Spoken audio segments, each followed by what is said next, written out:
Yes, good morning to all. तो हमने कल क्या पढ़ा था, क्या बताया था हमने कि गिलहरी कौन है, गिल्लू कौन है। महादेवी वर्मा का इस कहानी को हमने बताने से पहले बताया कि महादेवी वर्मा किस तरह से गिल्लू को याद करती है ना। और ये गिल्लू कौन है? एक गिलहरी है जो घायल पड़ा हुआ है एक गमले के पास, है ना। तो देखेंगे यहाँ पर, आगे पढ़े तो सबने उस समय क्या कहा था कि वो जो घायल पड़ा उसे छोड़ दो क्योंकि वो तो मरने वाला है। परंतु मन नहीं माना। किसका मन नहीं माना? महादेवी वर्मा का मन नहीं माना। उसे हौले से उठाकर अपने कमरे में लाई, फिर रुई से रक्त पोंछकर घावों पर पेनिसिलिन का मरहम लगाया। ध्यान से सुनोगे, है ना। ये गिल्लू का उपचार, गिल्लू का उपचार किया गया, ट्रीटमेंट, है ना। कैसा ट्रीटमेंट किया गया गिल्लू का कि सबसे पहले उसे क्या किया, धीरे से एकदम हौले से उसे उठाकर उसे अपने कमरे में लाई, फिर रुई से, जो कॉटन होता है ना, उससे उसको रक्त को पोंछा गया, ब्लड को क्लीन किया गया, है ना। उसके ब्लड को क्लीन किया गया और क्लीन करने के बाद जहां पर उसे घाव लगा हुआ है, चोट लगा हुआ है, उस जगह में पेनिसिलिन, जो आप जानते हो, है ना, पेनिसिलिन, ये पेनिसिलिन की जो दवा होती है मरहम में, उसे उसने लगाया। हाँ, रुई की पतली बत्ती दूध से भिगोकर, जो रुई है ना, कॉटन है, उसमें से वो दूध में भिगोकर जैसे जैसे उन्हें मुंह में, नन्हे से मुंह में लगाई, पर मुंह खुल न सका और दूध की बूंदें दोनों ओर ढुलक गई। एकदम मुंह बंद था, अब वैसे घायल पड़ा हुआ था। तो उसके मुंह में कॉटन से, क्या जो रुई है, उसे दूध में डुबोकर उसको यहाँ निचोड़ा गया, पर उसका मुंह खुला नहीं था, जिसकी वजह से वो नहीं पिया और दूध जो है नीचे ढुलक गई। कई घंटे के उपचार के उपरांत उसके मुंह में एक बूंद पानी टपकाया जा सका, है ना। कई घंटे तक इसी तरह से वो ट्रीटमेंट करती रही, उपचार करती रही। उसके बाद उसके मुंह में एक बूंद पानी गया। तीसरे दिन वह इतना अच्छा और आश्वस्त हो गया, एकदम स्वस्थ, है ना, हो गया कि मेरी उंगली अपने दो नन्हे पंजों से पकड़कर नीले कांच के मोतियों जैसे आंखों से इधर उधर देखने लगा, है ना। अब वो इतना स्वस्थ हो गया, इतना फुर्तीला हो गया कि उसकी जो आई थी वो एकदम ब्लू कलर में थी, है ना। तो इसे ब्लू कलर के आई से, नीले नीले आंखों से वो इधर उधर देखने लगा। उनकी उंगली को पकड़कर, पंजों से पकड़कर, उसकी जो पंजों से पकड़ रहा है महादेवी वर्मा के उंगली को, 3-4 मास में उसके स्निग्ध रोए, झब्बेदार पूंछ और चंचल चमकीली आंखें सबको विस्मित करने लगी, आश्चर्य करने लगी, है ना। कब तक का? 3-4 महीने में ही, 3 or 4 months में ही, है ना। 3-4 महीने में ही क्या किया गया, वो जो है एकदम झब्बेदार हो गया। मैंने बताया जो छोटी सी गिलहरी होती है एकदम झब्बेदार होती है, तो ये झब्बेदार हो गया, एकदम सुंदर दिखने लगा। उसके एकदम नीली नीली आंखें चमकने लगी एकदम। ये देख के सभी आश्चर्य हुए क्योंकि वो तो मरने वाला था। उससे गिलहरी को, जो मरने वाला था, उसे महादेवी वर्मा ने लाके ट्रीटमेंट किया और उसे किस तरह से वो एकदम झब्बेदार सुंदर से गिलहरी बना दिया, है ना। तो हमने उसकी जातिवाचक संज्ञा को व्यक्तिवाचक का रूप दे दिया। मैंने पहले बताया था कि जातिवाचक, है ना, आप लोग अपने जो जातिवाचक है, कुत्ता, बिल्ली, गाय, उसको आपने व्यक्तिवाचक संज्ञा दिया, मतलब उसको एक नाम दिया, है ना। व्यक्तिवाचक संज्ञा यानी क्या होता है? नाम देना। तो व्यक्तिवाचक संज्ञा में आप लोग उसे नाम दिया और इस प्रकार हम उसे गिल्लू कहकर बुलाने लगे। जो गिलहरी है, इस गिलहरी को इस प्रकार उसने गिल्लू कहकर बुलाने लगे। मैंने फूल रखने की एक हल्की डलिया में रुई बिछाकर उसे तार से खिड़की पर लटका दिया, है ना। फूल रखने की एक डलिया में होता है टोकरी, एक छोटा सा टोकरी, है ना, छोटी सी टोकरी जो है, बास्केट जैसा, छोटा सा बास्केट, है ना। तो ये छोटी सी फूल रखने की जो बास्केट है, जो टोकरी है, डलिया है, उसमें उसने क्या किया, थोड़ा सा रुई बिछाया, कॉटन को डाल दिया ताकि वो एकदम गद्देदार रहे, और उसे तार से खिड़की पर लटका दिया, है ना। एक तार से पकड़ा और पकड़कर उसे खिड़की के ऊपर लटका दिया। वही 2 वर्ष गिल्लू का घर रहा, 2 years, है ना। 2 इयर्स गिल्लू का घर रहा। वह स्वयं हिलाकर अपने घर में झूलता और अपनी कांच की मनकोसी आंखों से कमरे के भीतर और खिड़की के बाहर न जाने क्या देखता समझता रहता था, परंतु उसकी समझदारी और कार्यकलाप पर सबको आश्चर्य होता था। अब उसको समझ में आया कि ये मेरा घर है जो टोकरी वहां खिड़की पे बांधा गया है ना। तो ये जो गिलहरी था एकदम स्वस्थ हो चुका था। 2 साल 2 इयर्स वो उसी में रहता था और अपनी नीली आंखों से इधर उधर देखता झांकता रहता था, बाहर देखता था खिड़की की तरफ, है ना। इस तरह से देखता, क्या देखता किसी को नहीं मालूम, लेकिन सब तरफ वो चारों तरफ आंखों से देखता रहता था। जब मैं लिखने बैठती थी, है ना, बता रही है कि जब वो लिखने बैठती थी, कौन, महादेवी वर्मा एक लेखिका है, मैंने बताया। तो ये जो लेखिका है ये जब लिखने बैठती थी तब अपनी ओर मेरा ध्यान आकर्षित करने की उसे इतनी तीव्र इच्छा होती थी कि उसने एक अच्छा उपाय खोज निकाला। ध्यान रखोगे, है ना, कि लेखिका के साथ ये इसका आत्मीयता है, किस तरह से संबंध था उसका, है ना। क्या था कि लेखिका जो थी जब लिखने बैठती थी तो जैसे छोटे बच्चे होते हैं ना, मेरी भी छोटी बच्ची है, वो क्या करती है जब फोन में बात करे या कुछ और करे तो वो चाहती है कि हम पूरा ध्यान उसकी तरफ दें। मेरी जो बेटी है बताई ना रेयांशी, वो क्या करती है, हम किसी और से बात करती हूँ, मैं कोई आए मेहमान है उनसे बात करो या फोन में किसी से बात करो तो उसे पसंद नहीं, वो चाहती है कि हम सिर्फ उसी से बात करें और उसको अपना और ध्यान आकर्षित करने के लिए बुलाते रहेगी, माँ माँ करके बुलाते रहेगी, कुछ और करते रहेगी, कुछ उठपटांग कर रहे। नॉर्मल समय में नहीं करते ये लोग। ठीक इसी तरह से जानवर भी है ना। तो इस जानवर में जो गिलहरी है वो क्या करता था, जैसे ही महादेवी वर्मा बैठकर लिखने के लिए बैठती थी तो गिलहरी क्या चाहता था कि उनकी ध्यान जो है अपनी ओर आकर्षित करता था। वो चाहता था कि उनकी जो माँ समान है जो लेखिका है वो मेरी ओर देखे, ये चाहता था गिलहरी। और ये चाहते हुए वो उसको अपने ओर ध्यान आकर्षित करने के लिए क्या करता था, सुनो।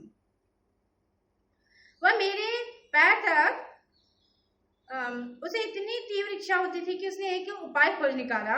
वह मेरे पैर तक आकर सर से पर्दे पर चढ़ जाता। यहाँ पैर तक आता है और एकदम गुदगुदू लगता है, एकदम गुदगुदी, है ना। तो ये पैर तक आया और उसके बाद फिर सर से पर्दे के ऊपर, पर्दा होता है ना, डोर के पास में हर किसी की दरवाजे के पास पर्दा होता है। तो ये पर्दा जो है, पर्दे के ऊपर वो क्या करता है, कटन, पर्दा मीन्स कटन, है ना, डोर कटन। तो ये कटन के ऊपर में वो क्या करता है, सरले पर्दे के ऊपर चढ़ जाता और फिर उसी तेजी से सरले उतरता है।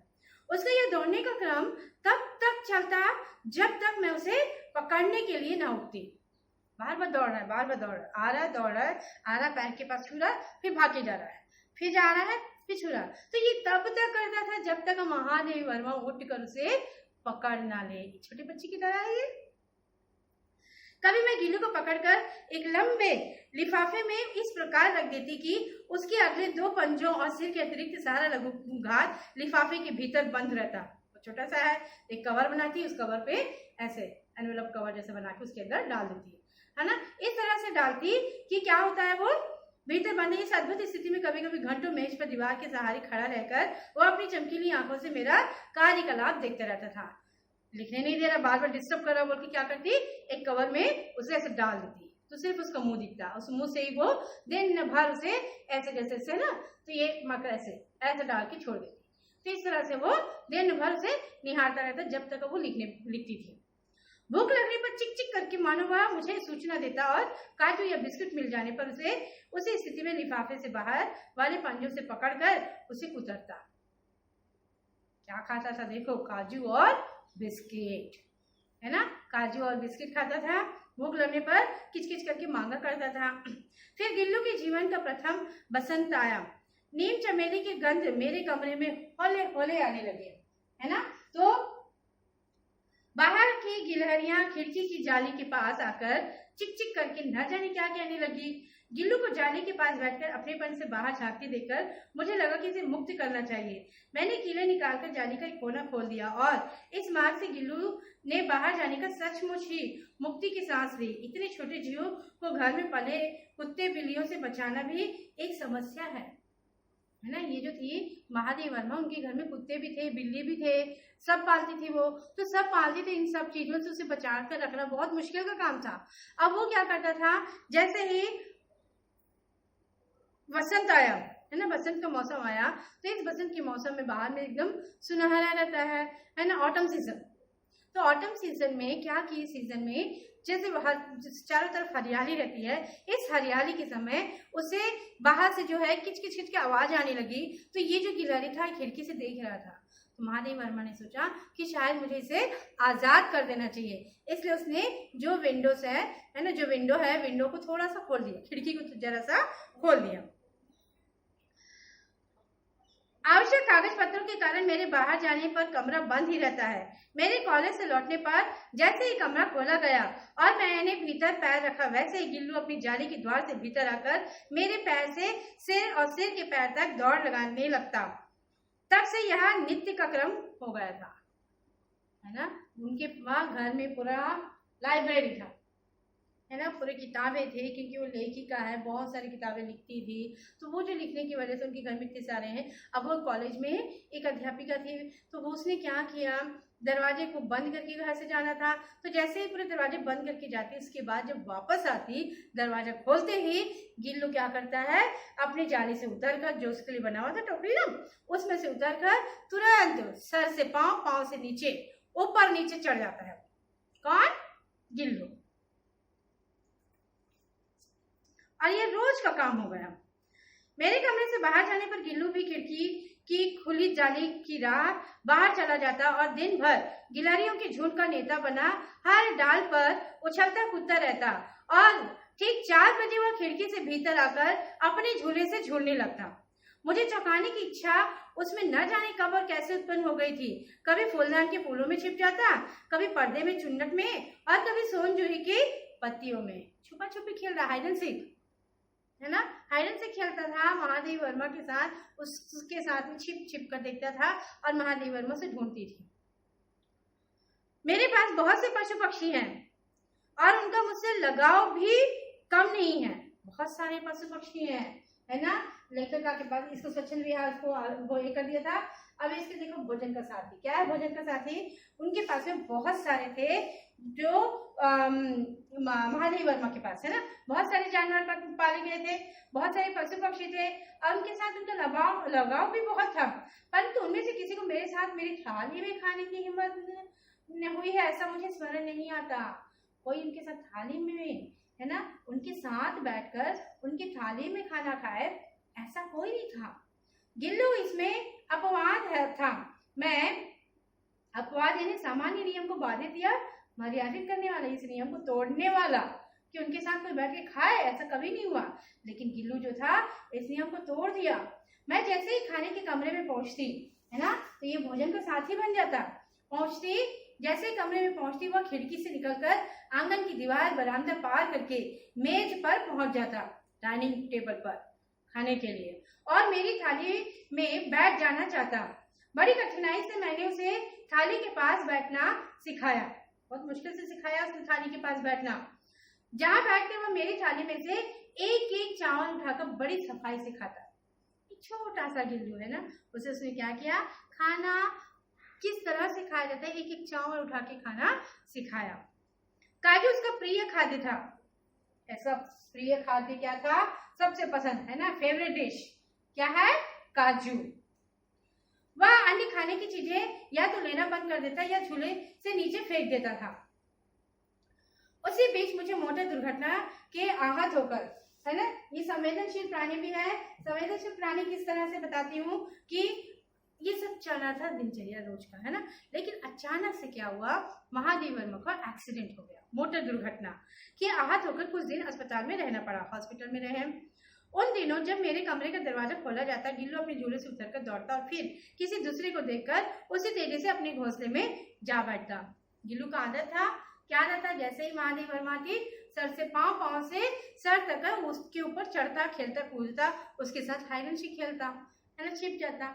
लेकिन जिस समय उनकी एक्सीडेंट हुआ था, दुर्घटना हुआ, उस समय उसे कुछ दिनों के लिए हॉस्पिटल में रहना पड़ा। तो इस हॉस्पिटल में रहने की वजह से, महादेव वर्मा को हॉस्पिटल में रहने की वजह से क्या हुआ, कोई और आता, दरवाजा खोलता, और दरवाजा खोलते गिल्लू क्या सोचता है कि हाँ मेरी माँ आई है, बोलकर दौड़ के आता। कौन है उसकी माँ? लेखिका, महादेव वर्मा। लेकिन जैसे किसी और को आते देखकर वो क्या करता, वापस चले जाता। जब उसे काजू दे आते, परंतु अस्पताल से लौटकर कुछ लोग जो जाते थे वो उसे काजू भी दे आते थे, परंतु अस्पताल से लौटकर जब मैंने उसकी झूले की सफाई की तो उसमें काजू भरे मिले। इससे ज्ञात होता है कि वह दिनों अपना प्रिय खाद्य कितना कम खाता रहा। जो सबसे फेवरेट डिश था उसका, है ना, सबसे फेवरेट खाना था काजू, है ना। लेकिन उसे एक चिंता हो गई थी, कहाँ है मेरी मालकिन, कहाँ है मेरी माँ। ये सोचकर वो ये खाना भी नहीं खाता था जो काजू दे के आते थे, उस काजू को भी उसने नहीं खाया।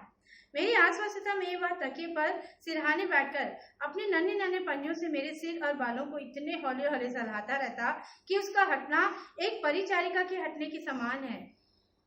जब हम बीमार रहते तो माँ हमारे सर पर या फिर हमारे भाई बड़ी दीदी सर पर ऐसे ऐसे सरहाते हैं, है ना। तो ठीक गिल्लू भी जैसे ही वो वापस आई तो उसके सिर पर अपने छोटे से हाथों से पंजों से उसे सिर में इस तरह से सरहाना दे रहा था, है, इस तरह से सरहाना दे रहा था। ऐसा लग रहा था जैसे इसकी कोई परिचारिका है, मतलब कोई उसकी सेविका है, कोई उसकी सेविका से सेवा कर रही है, इस तरह से उसे एहसास हो रहा था। गर्मियों में जब मैं दोपहर में काम करती रहती तो गिल्लू को न बाहर जाता न अपने झूले में बैठता। उसने मेरे निकट रहने के साथ गर्मी से बचने का एक सर्वथा नया उपाय खोज निकाला था। वह मेरे पास रखी सुराही पर लेट जाता और इस प्रकार समीप भी रहता और ठंडक भी रहता। समर जब से आया, समर सीजन में, तो उसे अपने झूले में रहना उसको पसंद नहीं है। गर्मियों में महादेवर में घर में रहती थी तो ये क्या करता था गिल्लू, उसके पास में रहने के लिए सुराही होता है ना, घड़ा पानी का, उसमें जो ठंडा ही रहता है सुराही, तो उस ठंडे में उसमें चिपका हुआ रहता था और महादेव वर्मा को देखता था। मतलब उसे एहसास होता है कि हमारे हैं, है ना। घर में अगर मान लो माँ है, पिताजी है, तो हम एकदम निश्चिंत रहते हैं। कोई नहीं रहता तो थोड़ा डर लगता है, घर में कोई नहीं है बोलकर, लेकिन है तो बड़े निश्चिंत रहते हैं। उसे भी वही निश्चिंत रहने का आभास होता था। गिलहरियों के जीवन की अवधि 2 वर्ष से अधिक नहीं होती। ये हर किसी का है ना। इंसान कहते हैं 100 साल जीता, लेकिन कोई है जो 100 साल जीते होंगे। वैसे ही हर किसी का एक अवधि होती है। तो इसी तरह से गिलहरी की जो अवधि है वो सिर्फ 2 इयर्स, 2 साल के बाद वो मर जाता है, 2 साल तक वो जिंदा रहता है ना। तो गिल्लू की जीवन यात्रा का अंत आ ही गया। दिन भर उसने न कुछ खाया न बाहर गया।